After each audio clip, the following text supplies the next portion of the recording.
2024 is almost at an end, and Apple's software development team has been going hard all year with a ton of useful and sometimes not so useful features. In this video, I am going to rank the top 5 features that Apple released in 2024.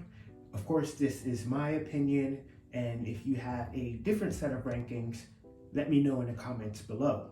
So without further ado, let's get started. At the number 5 slot, I could have put the entirety of Apple Intelligence here. We haven't seen the extent of all of Apple's Intelligence feature suite. I figured I would put the entirety of Apple Intelligence here. However, there are 2 features that are very similar that I think that although they are nice to use, you're probably only going to use it once. And those features are Image Playground and Genmoji. Image Playground is scheduled to be released alongside of iOS 18.2. And what it does is you just enter a photo of yourself along with a particular background, and then Apple Intelligence would create an image based on your input. Very similar to ChatGPT and other AI services. Genmoji is where you use Apple Intelligence to create an emoji. The issue I have with these 2 features is that you're only going to use them probably a handful of times.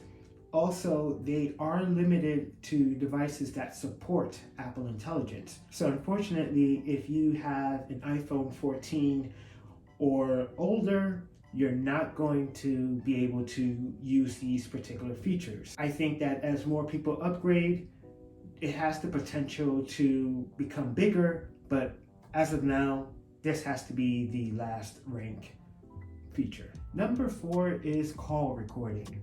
And this is pretty useful, especially if you have a lot of important business calls.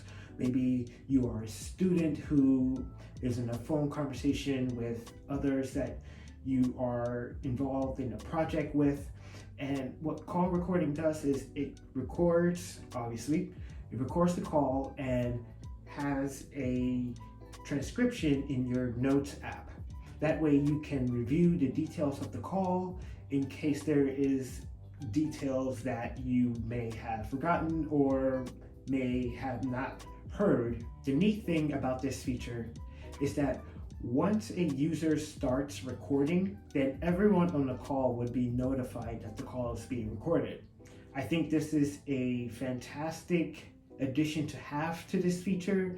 That way everyone is on their best behavior and everyone knows that this call is being recorded and could be used in a variety of different ways, so they have the option of dropping out of that call. All in all, this is a great feature that Apple added with the release of iOS 18. Number 3 is the merging of the Reminders and Calendar app in iOS 18. Now you'll be able to create reminders from the Calendar app, and you'll be able to view not only your calendar details for that day, but any reminders you've created that is set to go off on that day. And it's very useful for reoccurring reminders, and you really don't need both apps anymore. But if you prefer to continue to use the Reminders app to create your reminders, you have the option to do so,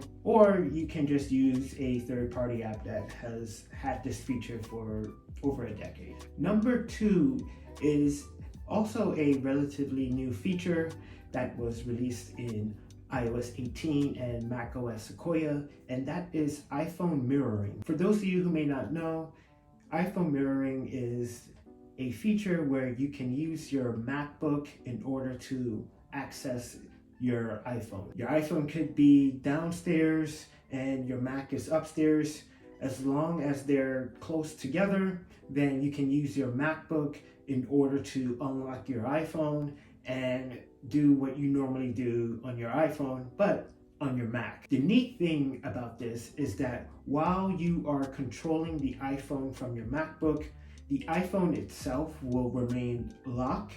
That way you don't have to worry about others picking up your phone. You can even drag and drop content from your MacBook to your iPhone, and you'll be able to have the files relatively available on your iPhone. All in all, this is a pretty useful feature, especially if you are in the Apple ecosystem. And my number one top feature for 2024 is stolen device protection. This was released in iOS 17, and it closes a glaring loophole that Apple may have not thought of. How this feature works is that if your iPhone gets stolen and the thief wants to sign you out of your iPhone or change your Apple ID's password, then the thief would have to authenticate with either Face or Touch ID in order to make those changes. And if they make those changes, then there is a 1 hour delay before the changes take effect, and hopefully that will give you enough time to alert the authorities and find a way to lock down your iPhone, whether that is putting it in lost mode. It's very useful, and I highly recommend that everyone who has an iPhone that is running either iOS 17 or iOS 18 to enable this feature, because you never know when you'll need it. And that is it. Those are the top 5 features that Apple released in 2024. What are your favorite features? Leave them in the comments below. Thank you all for watching and all of the engagement. I really appreciate all 480 of you that has subscribed to this channel. And until next time, I will see you in the next video. Take care.